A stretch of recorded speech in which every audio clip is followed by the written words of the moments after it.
व्याप्तं येन चराचरं तत्पदं दर्शितं येन तस्मै श्रीगुरुवे नमः। ध्यानमूलं गुरुर्मूर्ति पूजामूलं गुरुपदं मंत्रमूलं गुरुर्वाक्यं मोक्षमूलं श्रीगुरुकृपा। श्री गुरु चरण सरोज रज निज मन मुकुर सुधार वरनहु रघुवर विमल जस जोदायक फल चार। बुद्धिहीन तनु जानिके सुमिरहु पवन कुमार बल बुद्धि विद्या देहु हरहु कलेश विकार। श्री राम जय जय राम, श्री राम जय जय राम, श्री राम जय जय राम, श्री राम जय जय राम, श्री राम जय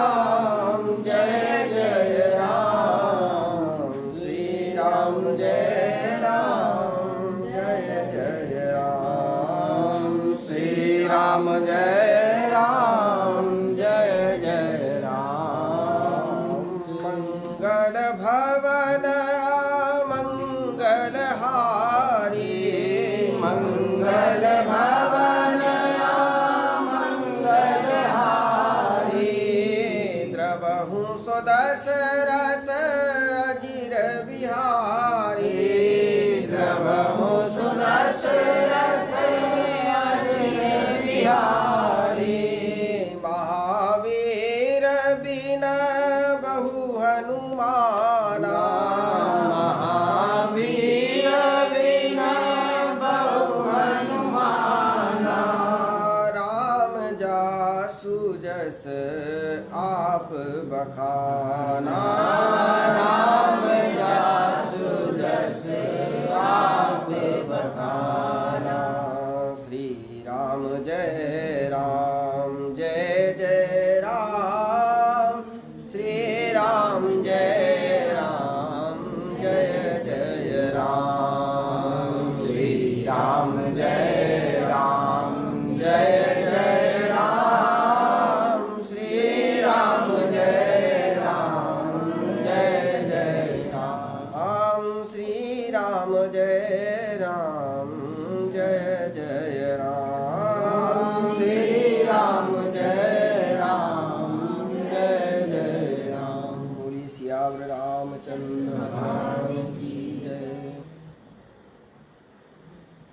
अनंत कोटि ब्रह्मांड नायक परम पिता परमेश्वर भगवान श्री सीताराम जी के चरणों में साष्टांग दंडवत। हनुमान जी महाराज, काशी विश्वनाथ भगवान भोलेनाथ और यहाँ पर उपस्थित सभी भक्तजन, सभी को सियाराम में सब जग जानी, करऊं प्रणाम जोर जोर जुबानी। श्रावण मास के पावन अवसर पर शिव महापुराण की कथा का शतरुद्र संहिता का 21वां अध्याय आज प्रारंभ हो रहा है। नंदीश्वर बोले, हे मुने, हे ब्रह्मपुत्र, अब शिव जी के एक और श्रेष्ठ अवतार को प्रतिपूर्वक सुनो, जो सुनने वालों की सभी कामनाओं को पूर्ण करने वाला है। हे मुनि शार्दुल, एक बार परमेश्वर शिव एवं गिरजा अपनी इच्छा से विहार करने के लिए तत्पर हुए और भैरव को द्वारपाल के रूप में स्थापित कर भी भीतर आ गए। अनेक सखियों से प्रेम पूर्वक सेवित हो मनुष्य के समान लीला करने लगे। हे मुनि, इस प्रकार वहाँ बहुत काल तक विहार कर अनेक प्रकार की लीला करने वाले तथा स्वतंत्र वे दोनों ही परमेश्वर परम प्रसन्न हुए। तदंतर परम स्वतंत्र वे शिवा लीलावशात उन्मत्त वेश में शिव जी की आज्ञा से द्वार पर आई। उन देवी को साधारण नारी की दृष्टि से देखकर उनके उस उन्मत्त रूप से भ्रमित हुए भैरव ने उन्हें बाहर जाने से रोका। हे मुनि, जब भैरव ने देवी को एक सामान्य नारी की दृष्टि से देखा तब वे देवी शिवा क्रोधित हो गई और उन अंबिका ने उन्हें शाप दे दिया। शिवा बोली, हे पुरुषाधम, हे भैरव, तुम मुझे सामान्य स्त्री की दृष्टि से देख रहे हो, इसलिए तुम पृथ्वी पर मनुष्य रूप धारण करो। नंदीश्वर बोले, हे मुने, इस प्रकार जब पार्वती ने भैरव को शाप दे दिया तब महान हाहाकार मच गया। पार्वती की इस लीला से भैरव अत्यंत दुखी हुए। हे मुनीश्वर, इसके बाद अनेक विध अनुनय विनय में प्रवीण श्री शिव जी ने शीघ्रता से वहां आकर भैरव को आश्वस्त किया। तब उस साप से और शिव जी की इच्छा से वे भैरव पृथ्वी पर मनुष्य योनि में बेताल नाम से उत्पन्न हुए। अनेक उनके स्नेह से लौकिक गति का आश्रय ग्रहण कर उत्तम लीला वाले वो प्रभु शिव जी भी पार्वती के साथ पृथ्वी पर अवतरित हुए। हे मुनि, शिव जी महेश नाम से तथा पार्वती जी शारदा नाम से प्रसिद्ध हुई और नाना प्रकार की लीला करने में प्रवीण वे दोनों प्रेम पूर्वक उत्तम लीला करने लगे। हे तात, इस प्रकार मैंने शिव जी के उत्तम चरित्र का वर्णन आपसे किया, जो धन, यश, आयु तथा सभी कामनाओं का फल प्रदान करने वाला है। जो मनुष्य सावधान चित्त होकर भक्ति पूर्वक से सुनता है अथवा सुनाता है, वह इस लोक में संपूर्ण भोगों को भोग कर अंत में मुक्ति प्राप्त करता है।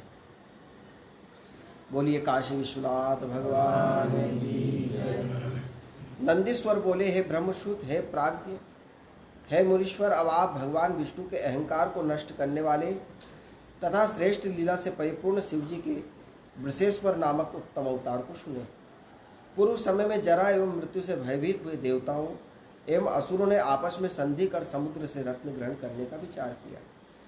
हे मुनि नंदन, तदंतर सभी देवता और असुर समुद्रों में श्रेष्ठ क्षीर सागर को मतने के लिए उद्धत हुए।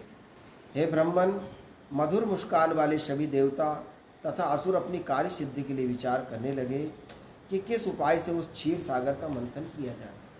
तब मेघ के समान गंभीर ध्वनि से युक्त आकाशवाणी शिव जी की आज्ञा से देवता और असुरों को आश्वस्त करते हुए कहने लगी, हे देवगणों, हे असुरों, आप लोग क्षीर सागर का मंथन करें। इस कार्य के लिए आप लोगों को बल और बुद्धि की प्राप्ति होगी, इसमें संदेह नहीं है। आप लोग मंद्राचल पर्वत को मथारी एवं वासुकी नाग को रस्सी बनाए, सभी लोग आपस में मिलकर आदर पूर्वक मंथन करें। नंदीश्वर बोले, हे मुनि सत्तम, तब आकाशवाणी सुनकर सभी देवता तथा असुर ऐसा करने के लिए प्रयत्न करने लगे। वे सब आपस में मिलकर सोने के समान कांति वाले ऋजुकाय तथा नाना प्रकार की शोभा से संपन्न पर्वत श्रेष्ठ मंद्राचल के समीप गए। उस गिरीश्वर को प्रसन्न करके तथा उसकी आज्ञा प्राप्त करके उसे क्षीर सागर में ले जाने वाली इच्छा वाले देवताओं तथा असुरों ने बलपूर्वक उसे उखाड़ लिया। अपनी भुजाओं से उखाड़कर वे सब क्षीर सागर के पास जाने लगे, किंतु क्षीण बल वाले वे उसे ले जाने में असमर्थ हुए। अत्यंत भारी व मंद्राचल अकस्मात उनकी भुजाओं से छूटकर शीघ्र ही देवताओं और दैत्यों के ऊपर आ गया। तब भग्न उद्यम वाले देवता और असुर आहत हो गए। फिर कुछ समय बाद चेतना प्राप्त कर जगदीश्वर की स्तुति करने लगे। तब जगदीश्वर की इच्छा से उद्धत हुए उन सब ने उस पर्वत को पुनः उठाकर क्षीर सागर के उत्तरी तट पर ले जाकर जल में डाल दिया। तदंतर रत्न प्राप्त करने की इच्छा वाले देवता तथा असुर वासुकी नाग की रस्सी बनाकर क्षीर सागर का मंथन करने लगे। क्षीर सागर का मंथन किए जाने पर स्वर्गलोक की महेश्वरी भृगुपुत्री हरिप्रिया महालक्ष्मी समुद्र से प्रकट हुई।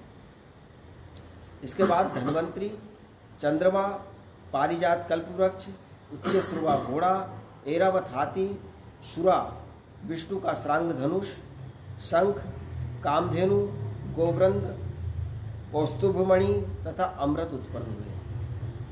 पुनः मथे जाने पर प्रलयकाली अग्नि के समान कांति वाला देवता और असुरों को भय करने वाला कालकूट नामक महाविष उत्पन्न हुआ। अमृत उत्पन्न होने के समय उसकी जो बूंदें बाहर छलक पड़ी थी, उससे अद्भुत दर्शन वाली बहुत सी स्त्रियां प्रकट हुई। वे शरतकालीन पूर्ण चंद्रमा के समान मुख वाली, बिजली और सूर्य अग्नि के समान प्रभावशाली, हार, बाजूबंद, कटक एवं दिव्य रत्नों से अलंकृत थी। वे अपने सौंदर्य रूपी अमृत जल से दसों दिशाओं को सींच रही थी। अपने भ्रू विलास के कारण विस्तीर्ण नेत्रों वाली वे संसार को उन्मत्त कर रही थी। इस प्रकार उन अमृत की बूंदों से स्वेच्छाएं करोड़ों स्त्रियां निकली। तदंतर जरा मृत्यु को दूर करने वाला अमृत भी उत्पन्न हुआ। लक्ष्मी, शंख, कौस्तुभ मणि एवं खड़ग को श्री विष्णु ने ग्रहण किया। सूर्य ने बड़े आदर के साथ दिव्य उच्च श्रवा का नाम का घोड़ा लिया। देवताओं के स्वामी सचिपति इंद्र ने अत्यंत आदरपूर्वक वृक्षों में श्रेष्ठ पारिजात एवं हाथियों के राजा ऐरावत को लिया। भक्तवत्सल कल्याणकारी शिवजी ने देवताओं की रक्षा के लिए महाभयंकर कालकूट विष और चंद्रमा को मस्तक पर स्वेच्छा से धारण किया। ईश्वर की माया से मोहित हुए दैत्यों ने आनंद प्रदान करने वाली मदिरा ग्रहण की। मदिरा भी समुद्र से उत्पन्न हुई है? अमृत मंथन के लिए उसमें से ये दो चीज बड़ी अद्भुत हुई, एक तो जहर और एक शराब। तो दैत्यों ने उसको ग्रहण कर लिया। फिर सभी मनुष्यों ने धन्वंतरी वेद को ग्रहण किया। हम सब लोगों के लिए धन्वंतरी वेद उत्पन्न हुए। सभी मुनियों ने कामधेनु को ग्रहण किया और मोहित करने वाली वह स्त्रियां सामान्य रूप से स्थित रही। विजय की अभिलाषा वाले व्याकुल चित्त वाले देवता एवं राक्षसों में अमृत के लिए परस्पर महान युद्ध हुआ। बाकी सब ने बंटवारा ले लिया, पर जब अमृत निकला तो हम भी लेंगे, तो उसमें लड़ाई होने लगी। है व्यास, प्रलयकालीन अग्नि तथा सूर्य के समान महातेजस्वी बलि आदि दैत्यों ने बलपूर्वक देवगणों को जीतकर उनसे अमृत छीन लिया। असुर लड़े और उनसे अमृत छीन लिया। तदंतर शिव की माया से दैत्यों के द्वारा बलपूर्वक पीड़ित किए गए इंद्र आदि सभी देवता व्याकुल होकर शिवजी की शरण में आए। हे मुने, तब शिवजी की आज्ञा से विष्णु ने माया से स्त्री रूप धारण कर बड़े यत्न से दैत्यों से उस अमृत को छीन लिया। भगवान ने मोहिनी रूप बनाया। शंकर जी ने कहा कि अब आप कुछ न कुछ काम करो, और उनकी आज्ञा लेकर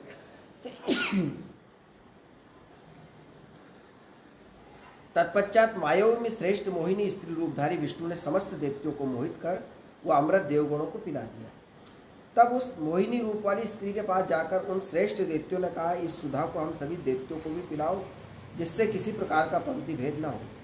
ऐसा कहकर शिव माया से मोहित हुए उन सभी दैत्यों एवं दानवों ने कपट रूपधारी उन विष्णु को वह अमृत दे दिया। इसी बीच वे वरिष्ठ दैत्य अमृत से उत्पन्न स्त्रियों को देखकर उन्हें सुखपूर्वक यथास्थान ले गए। उन स्त्रियों के नगर स्वर्ग से भी 100 गुने मनोहर, मय दानव की माया से विनिर्मित तथा सुदृढ़ यंत्रों से सुरक्षित थे। उन सभी को सुरक्षित करके उनका आलिंगन किए बिना ही दैत्य प्रतिज्ञा करके युद्ध हेतु निकल पड़े।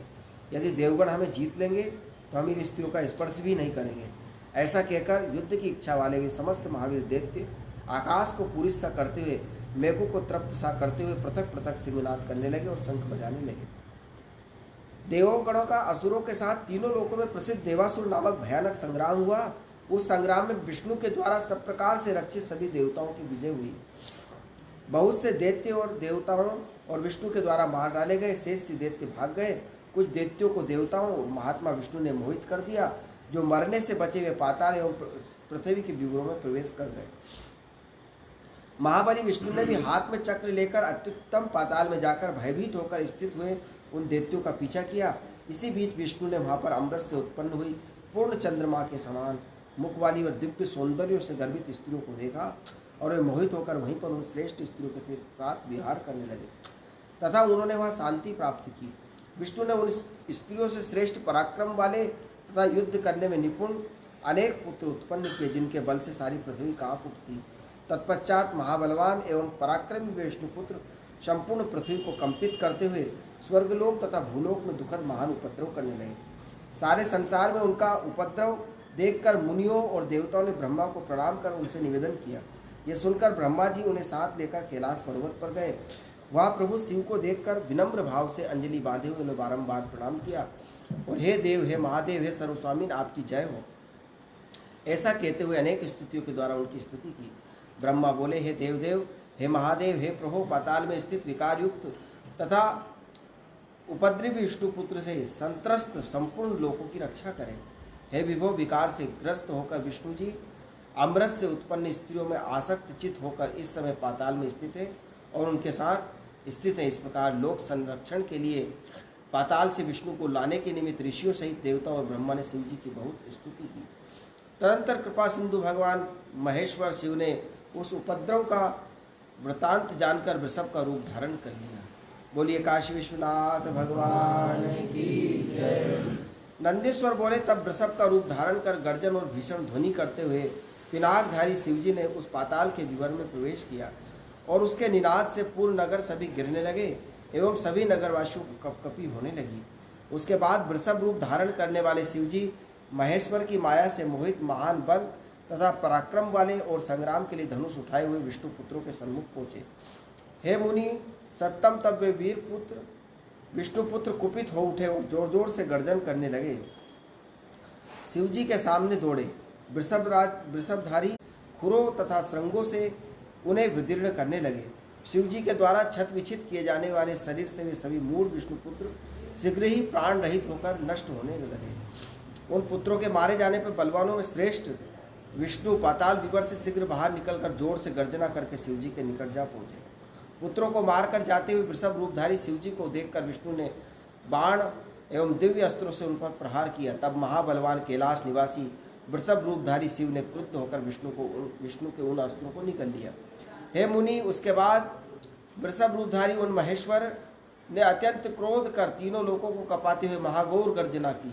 क्रोध में उन्मत्त हुए अज्ञानवश शिवजी को अपना ईश्वर न मानने वाले विष्णु को बड़े वेग से कूद कूद कर अपने सींग तथा खुरों से उन्हें विदीर्ण कर दिया।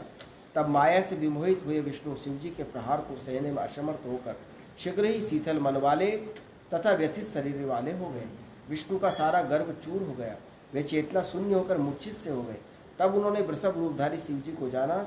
इसके बाद वृषभ रूप से आए हुए शिवजी को पहचान कर विष्णु जी हाथ जोड़कर सिर झुकाकर गंभीर वाणी में कहने लगे। विष्णु बोले, हे देवदेव, हे महादेव, हे करुण सागर, हे प्रभु, हे महेशान, आपकी माया से मोहित होने के कारण मेरी बुद्धि विकृत हो गई थी। हे प्रभु, हे स्वामी, मैंने अपने स्वामी आप शिव से जो युद्ध किया, आप मुझ पर कृपा करके उस अपराध को क्षमा करें। नंदीश्वर बोले, हे मुने, उन विष्णु की दीनता पूर्ण यह बात सुनकर भक्त वत्सल भगवान शंकर ने विष्णु से कहा, हे विष्णु महे महाबुद्धे, आपने मुझे क्यों नहीं पहचाना? आपका सारा ज्ञान किस प्रकार विस्मृत हो गया, जिसके कारण आज आपने मेरे साथ युद्ध किया? आपने अपने को मेरे अधीन पराक्रम वाला क्यों नहीं समझा? अब आप पुनः ऐसा न करें, इस कृत्य से विरत हो जाएं। आप इन स्त्रियों में आसक्त होकर विहार कर रहे हैं। भला कामी पुरुष को ज्ञान कैसे रह सकता है? हे देवेश, आपके लिए उचित नहीं है, क्योंकि आपका स्मरण तो विश्व का तारण करने वाला है। शिव जी के इस विज्ञान प्रवचन को सुनकर मन ही मन लज्जित हुए विष्णु आदरपूर्वक शिव जी से वचन कहने लगे। विष्णु भगवान बोले, हे प्रभु, ये मेरा सुदर्शन चक्र है, इसे लेकर आपकी आज्ञा आदरपूर्वक पालन करने वाला मैं अब अपने लोक को जाऊंगा। नंदीश्वर बोले, तब वृषभ रूपधारी धर्म रक्षक महेश्वर शिव ने उस वचन को सुनकर विष्णु से पुनः कहा, हे हरे, इस समय आप देर न करें और मेरी आज्ञा से शीघ्र ही यहाँ से अपने लोक को चले जाएं, चक्र को यहीं रहने दें। हे विष्णु, मैं आपके कल्याणकारी वचनों से प्रसन्न होकर ज्योतिर्मय सांतनिक लोक में स्थित इससे भिन्न एक दूसरा चक्र प्रदान करता हूँ, जो अत्यंत भयंकर है। ऐसा कहकर शिवजी ने दिव्य कालाग्नि के समान देदीप्यमान अत्यंत प्रज्वलित एवं दुष्टों का नाश करने वाला चक्र प्रकट किया। 10,000 सूर्यों की सी कांति वाले उस महाभयानक चक्र को सभी देवताओं और मुनियों के रक्षक महात्मा विष्णु को प्रदान किया। तब बुद्धिमानों में श्रेष्ठ विष्णु ने अत्यंत दीप्तिमान और दूसरे सुदर्शन चक्र को प्राप्त कर वहाँ स्थित देवगणों से कहा, आप सभी श्रेष्ठ देवतागण आदरपूर्वक मेरी बात सुने, वैसा ही शीघ्र करें, उसी से आप लोगों का कल्याण होगा। पाताल लोक में स्थित उन दिव्य स्त्रियों का वर्ण स्वेच्छा से आप लोग करें। विष्णु के उस वचन को सुनकर सभी सूर्य देवता उन विष्णु के साथ पाताल में प्रविष्ट होने की इच्छा करने लगे। तब भगवान शिव ने देवताओं के इस विचार को जानकर क्रोधपूर्वक अष्टविध देवयोनियों का घोर शाप दिया। मेरे अंश से उत्पन्न हुए शांत मुनि कपिल जी एवं दानवों को छोड़कर जो इस स्थान में प्रवेश करेगा, उसी समय उसकी मृत्यु होगी। मनुष्य के हित के बढ़ाने वाले शिव जी के इस घोर वाक्य को सुनकर उनके द्वारा निषेध करने पर देवतागण अपने अपने स्थान को चले गए। हे व्यास, इस प्रकार भगवान शिव ने अपनी माया के प्रभाव से उनमें आसक्त हुए भगवान विष्णु को अनुशासित किया, तो तब विष्णु देवलोक को चले गए तथा संसार सुखी हो गया। इस प्रकार देवताओं का कार्य करके वृषभ रूपधारी भक्तवत्सल भगवान शिव अपने स्थान कैलाश पर्वत पर चले गए। हे शरद कुमार, मैंने शिव जी के विशेष अवतार का वर्णन किया, जो विष्णु के अज्ञान का हरण करने वाला, कल्याणकारक और तीनों लोगों को सुख प्रदान करने वाला है। यह कथा परम पवित्र, श्रेष्ठ, शत्रुबाधों को दूर करने वाला, सज्जनों को स्वर्ग, यश, आयु एवं भोग को मोक्ष देने वाला है। जो भक्ति के साथ इस कथा को सुनता है या सुनाता है, जो इसे पढ़ता है तथा बुद्धिमान मनुष्य को पढ़ाता है, वह इस लोक में समस्त सुखों को भोग कर अंत में मोक्ष प्राप्त कर लेता है। इस प्रकार शिव महापुराण के अंतर्गत तृतीय शतरुद्र संहिता में विशेश्वर संज्ञक शिव अवतार वर्णन नामक 23वां अध्याय समापन हुआ। बोलिए काशी विश्वनाथ भगवान की जय।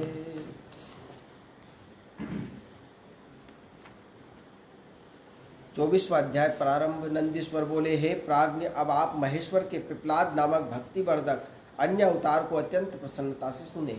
महाप्रतापी भृगुवंश में उत्पन्न महान शिव भक्त तथा मुनि श्रेष्ठ जिन चैवन पुत्र विप्र दधीचि के विषय में पहले कह चुका हूँ, जिन्होंने छू के साथ युद्ध में विष्णु को पराजित किया और महेश्वर की कृपा प्राप्त कर देवताओं सहित विष्णु को श्राप दिया था, उनकी सुवर्चा नामक महाभाग्यवती महापतिव्रता एवं साध्वी पत्नी थी, जिन्होंने देवताओं को श्राप दिया था।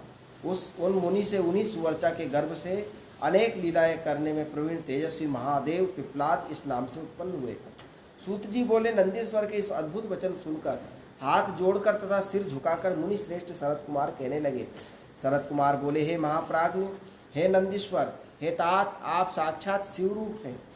आप धन्य हैं तथा आप ही सद्गुरु हैं, जो कि आपने अद्भुत कथा सुनाई है। शिलाद पुत्र, हे तात, छू के साथ संग्राम में विष्णु को जिस प्रकार शिव भक्त दधीचि ने पराजित किया तथा उन्हें शाप दिया, उस कथा को मैंने पहले ही ब्रह्मा जी से सुना था।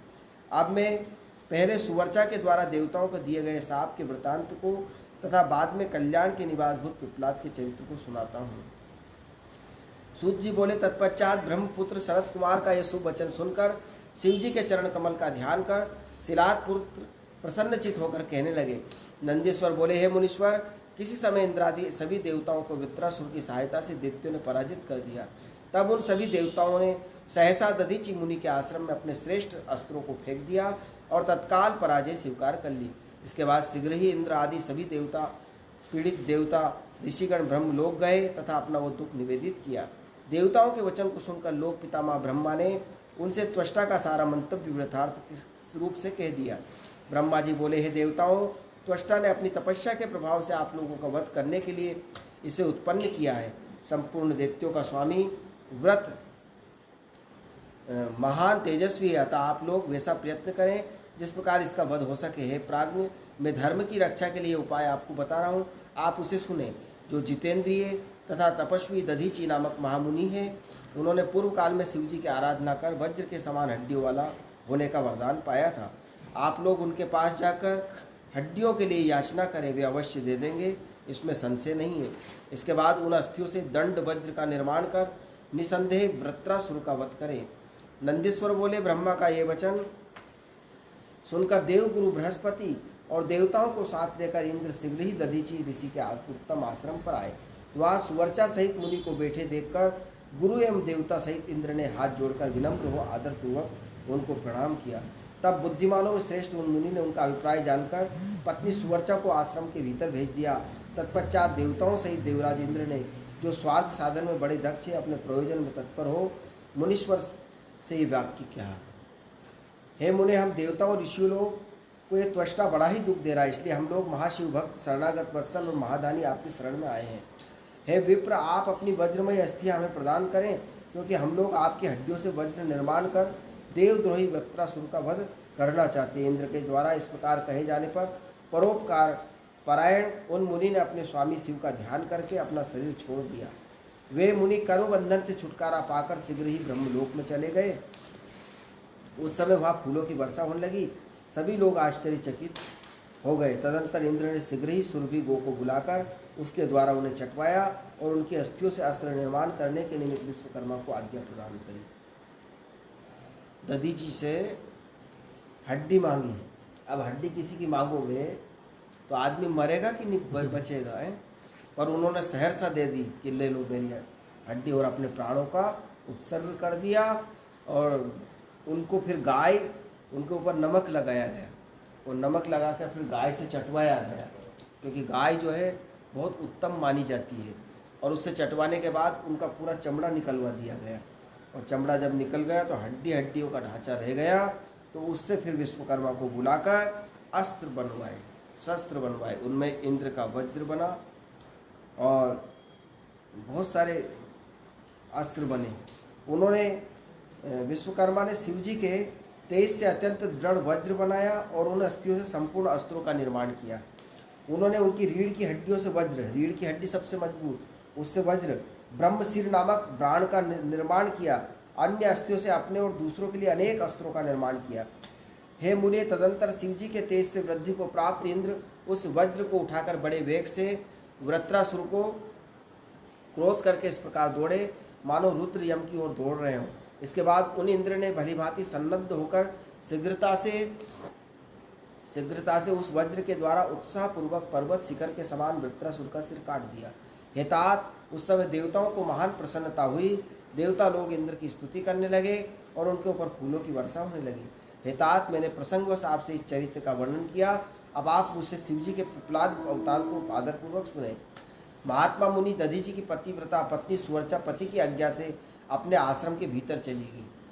पत्नी के सामने ये बात नहीं कर सकते, तो पत्नी को उन्होंने अंदर भेज दिया। लेकिन पत्नी होती तो विरोध कर देती।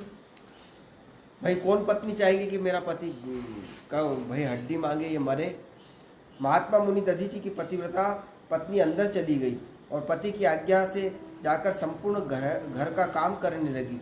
और जब घर का काम करके वापिस आई तो अपने पति को वहाँ देख कर और उन देवताओं को और उनके अत्यंत अशोभनीय कर्म को देखते हुए वे सुवर्चा अत्यंत विस्मित हो गई, दुखी हो गई।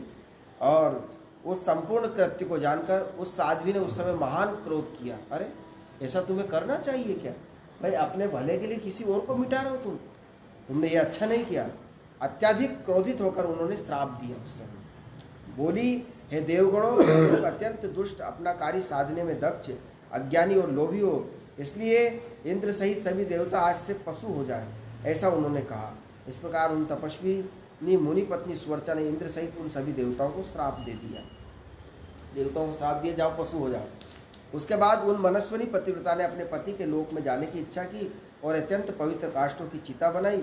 उसी समय उन्हें आश्वस्त करती हुई शिव प्रेरित तथा सुखदायिनी आकाशवाणी ने मुनि पत्नी उन सुरवचा से कहा, हे प्राज्ञो, तुम दुस्साहस मत करो, मेरे उत्तम वचन को सुनो। तुम्हारे उदर में गर्भ रूप से मुनि का तेज विद्यमान है। गर्भवती थी उस समय, उसे प्रयत्न पूर्वक उत्पन्न करो, उसके बाद तुम अपना अभिष्ट कार्य कर सकती हो, क्योंकि सगर्भा को सती नहीं होना चाहिए, ऐसी वेद की आज्ञा है। नंदीश्वर बोले, हे मुनीश्वर, ऐसा कहकर आकाशवाणी शांत हुई। तब उसे सुनकर वे मुनि की पत्नी क्षण भर के लिए अत्यंत विस्मित हो गई। तदंतर पति लोग जाने की इच्छा करती हुई महासध्वी सुवर्चा ने बैठकर पत्थर से अपने पेट को फोड़ दिया। उन्होंने कहा, ये गर्भ जल्दी निकले, इससे मैं अपने पति के बिना नहीं रह सकती हूँ। और उनके उदर से परम दिव्य शरीर वाला तथा कांतिमान व मुनि पुत्र 10 दिशाओं को प्रकाशित करता हुआ निकला। हेतात दधीचि के उत्तम तेज से प्रादुर्भूत हुआ वह पुत्र अपनी लीला करने में समर्थ साक्षात रुद्र का अवतार था। मुनि पत्नी सुवर्चा अपने उस दिव्य रूपमान पुत्र को देखकर मन में उसे साक्षात शंकर जी का अवतार समझकर बड़ी प्रसन्न हुई। हे मुनीश्वर, उन महासाध्वी ने शीघ्र ही प्रणाम करके उनकी स्तुति की और उनके स्वरूप को अपने हृदय में स्थापित कर लिया। तत्पश्चात पतिलोक को जाने की इच्छा वाली विमलेक्षणा माता सुवर्चा हंसकर अपने उस पुत्र से अत्यंत प्रेम पूर्वक कहने लगी, हे तात, हे परमेशान, हे महाभाग, तुम बहुत समय तक इस पीपल वृक्ष के समीप रहो और सबको सुखी बनाओ। अब मुझे पतिलोक में जाने के लिए अति प्रसन्नतापूर्वक आज्ञा प्रदान करो। वहाँ रहती हुई मैं अपने पति के साथ तुझ रुद्र स्वरूप का ध्यान करती रहूँगी। उसमें एक जो पीपल का पेड़ था, उसमें खोह थी। खोह देखी तुमने? पेड़ों में कई में रहती थी पहले, आजकल ऐसे पेड़ कम मिलते हैं। इमली में ज़्यादा मिलती खोह, इमली में, महुआ, इनमें बहुत सारी ज़्यादा रहती है। हाँ, पर पीपल के पेड़ में बहुत कम रहती। पर पीपल के पेड़ में वहाँ पर खोह थी, तो उस पीपल के पेड़ के अंदर उन्होंने उसको रख दिया। इस प्रकार साध्वी अपने पुत्र से ऐसा कहकर परम समाधि द्वारा पति का ही अनुगमन किया। हे मुनि, इस प्रकार वे दधीचि पत्नी सुवर्चा शिवलोक में जाकर अपने पति के साथ निवास करने लगी और आनंद पूर्वक शिव जी की सेवा करने लगी। इसी अवसर पर इंद्र सहित देवगण मुनियों के साथ आमंत्रित हुए के समान प्रसन्न होकर बड़ी शीघ्रता से वहाँ आए दधीचि के द्वारा सुवर्चा के गर्भ से पुत्र रूप में पृथ्वी पर शिव जी को अवतरित हुआ जानकर हर्षित हो ब्रह्मा तथा विष्णु भी अपने गणों के साथ अति प्रसन्नतापूर्वक वहाँ पहुँचे। मुनि पुत्र रूप में अवतरित हुए उन शिव जी को देखकर सबने प्रणाम किया, हाथ जोड़कर उनकी स्तुति की। हे मुनिषत्तम, उस समय देवताओं ने बड़ा उत्सव किया। आकाश में भेरियाँ बजने लगी, नर्तकियाँ प्रसन्नता से नृत्य करने लगी, गंधर्व पुत्र गान करने लगे, किन्नर बाजा बजाने लगे, देवताओं फूलों की वर्षा करने लगे।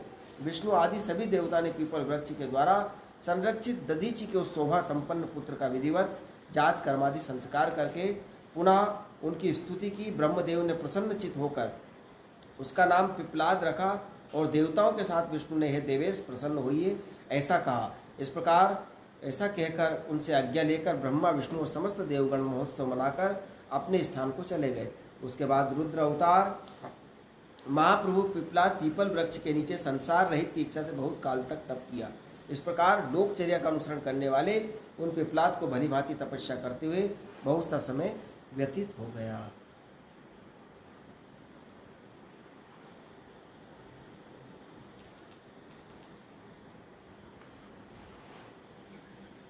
ये पिपलाद जो हैं इसी पेड़ के खो में रहे, जब बड़े हुए, आगे चरित्र आएगा वो, पर आज यहीं विराम करेंगे।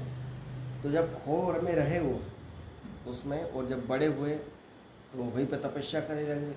कहने लगे मैं कहाँ से आया हूँ, क्योंकि उनकी माता और पिता दोनों नहीं थे, स्वयं अकेले थे। तो पीपल का जो दूध था जो उसको खाते थे, उसी से उनका पालन पोषण हुआ। पालन पोषण होते होते बड़े हो गए। वो सोचने लगे भाई सब जीव जंतु को देखते तो उनके बच्चों के साथ उनके माता पिता दिखते, माता तो दिखती। तो इनके मन में होता कि मैं कहाँ से आया। तो ऐसे करके उन्होंने बैठ गए, तपस्या करने लगे। तपस्या करते करते कोई देवता प्रकट हुए होंगे। प्रकट हुए तो उनसे पूछा कि मेरा माता पिता कौन है, मैं जानते ही नहीं। फिर उन्होंने पूरा इतिहास बताया। तो उन्होंने कहा मेरे माता पिता का ऐसा क्यों हुआ, ये मैंने पढ़ा था कहीं पे, ऐसा क्यों हुआ उनके साथ। तो कहा तुम्हारे पिताजी के ऊपर शनि की दशा थी। तो उन्होंने कहा शनि को ही मारना पड़ेगा, तो शनि की दशा ही किसी के ऊपर नहीं आएगी। ऐसा कहकर उन्होंने शनि के लिए मारने के लिए तपस्या चालू कर दी। तो फिर शनि देवता स्वयं प्रकट हुए और शिव जी सब प्रकट हुए और कहा कि भाई अब ऐसा मत करो, तो कि फिर मुझे कुछ आश्वासन दो, तो कि पीपल की जो पूजा करेगा उसको शनि का प्रकोप नहीं होगा। इसलिए पिपलाद मुनि जो है ऐसा वरदान लिया था। अब इसमें जो कथा आएगी वो सुनाएंगे। इसी के साथ अपनी वाणी को विराम। बोलिए सिया